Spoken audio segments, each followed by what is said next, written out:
off Sunday, Monday, and the rest of my days are just kind of normal business days. I way prefer shift work than 9 to 5. Working 9 to 5. There's just no time before or after shifts to do anything.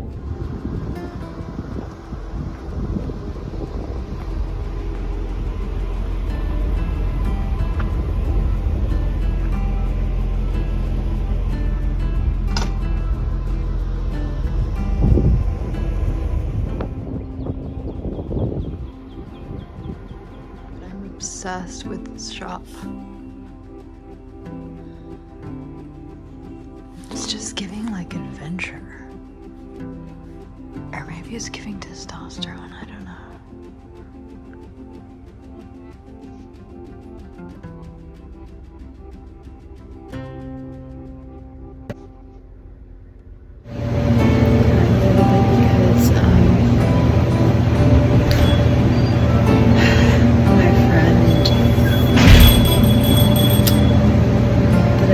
Very dearly, and I would consider part of my boyfriend is treating me really shitty, and it just makes me cry because she deserves literally everything. It sucks to be feeling like you don't have a chance of anything better than that. That when someone's treating you like your needs to be loved are too much.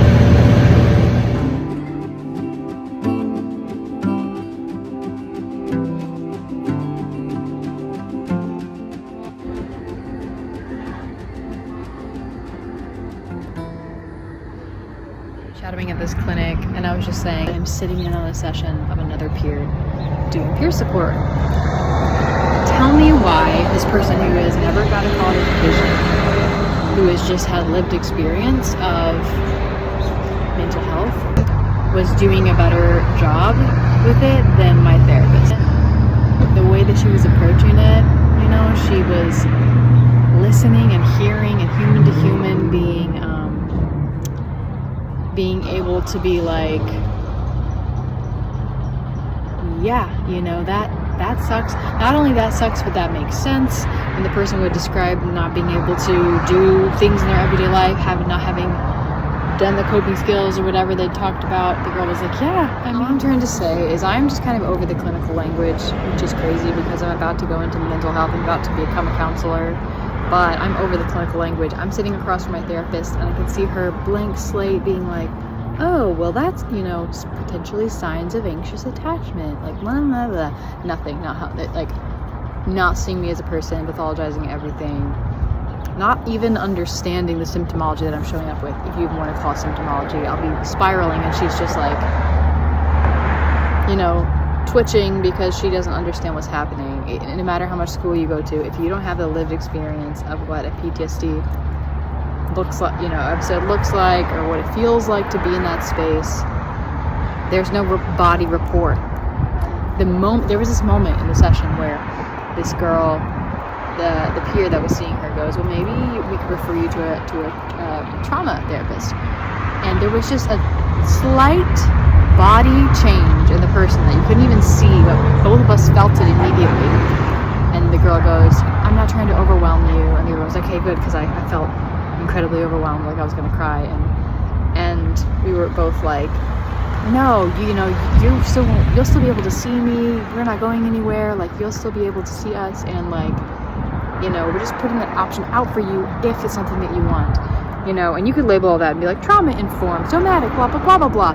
Somatic, trauma-informed therapists all over the globe I've seen wouldn't have picked up on that, wouldn't have responded to it, would just be like, so and so, and the person would be having a meltdown and feeling overwhelmed and abandoned, and they would just be like, this person, that came out of nowhere.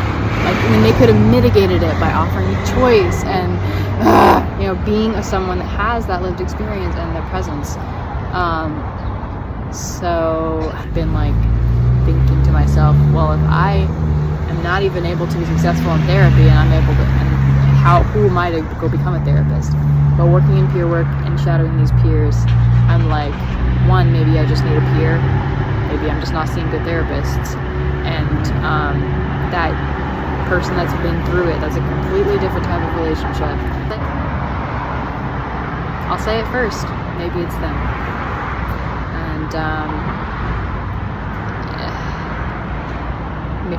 you might just need to talk to somebody who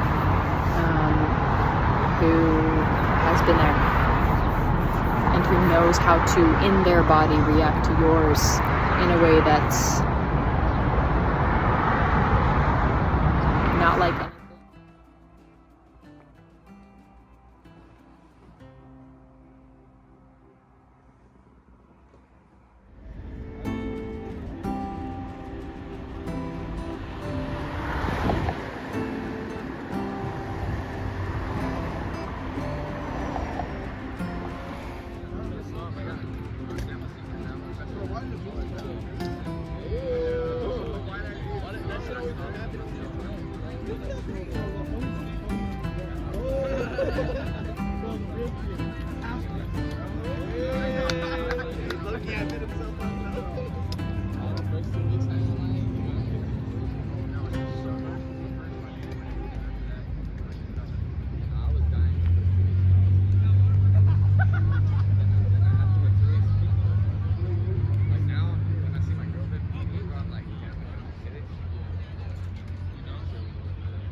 anything. Let's do it. I'll show him my first shot.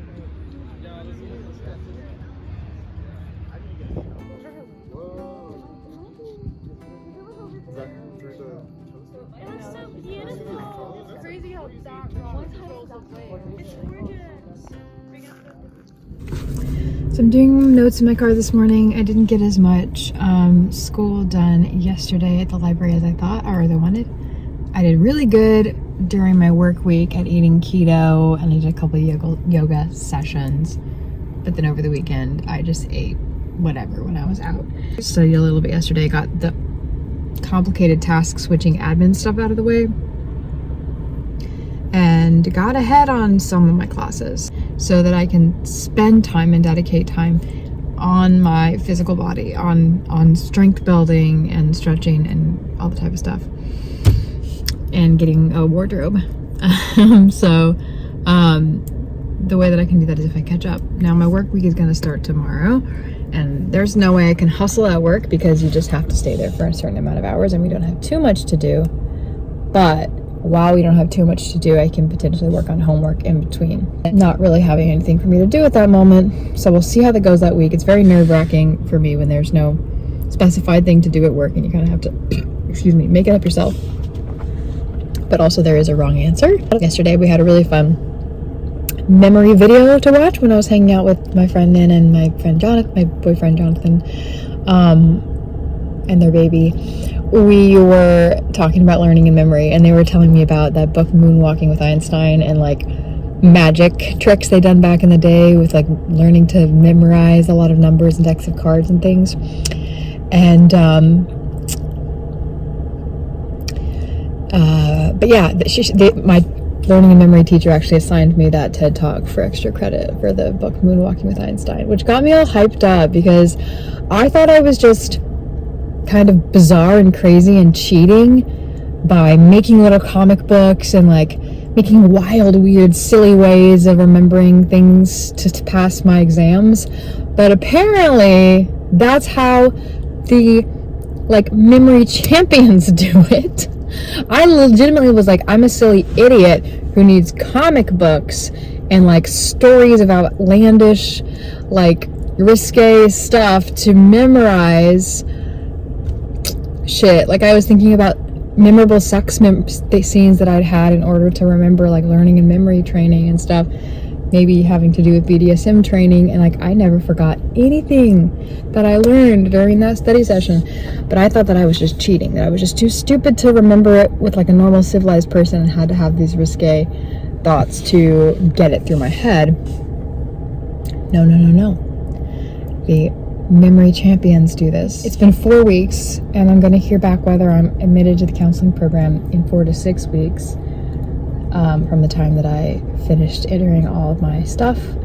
And it was by the deadline, but not the preferred deadline. They have lower quantitative score on the RE than they wanted. So, and my last 60 hours are like 2.8, even though my overall GPA is 3.6. So I am nervous, and yeah, we should find out in April, which is 2 weeks away, but we'll see. I'm nervous.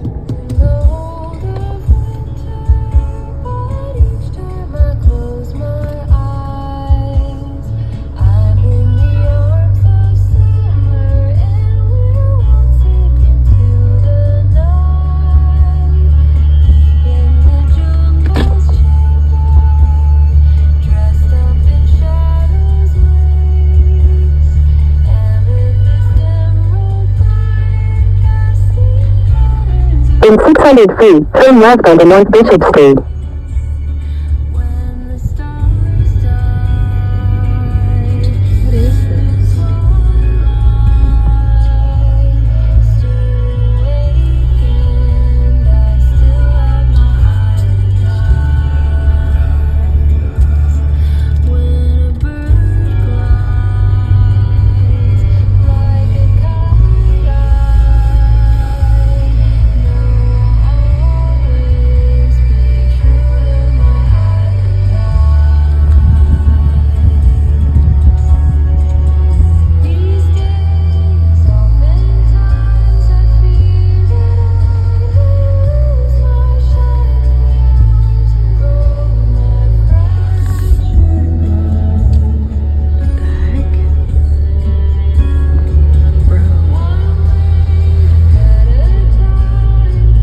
Head northeast on Prospect Street toward Quarry Street.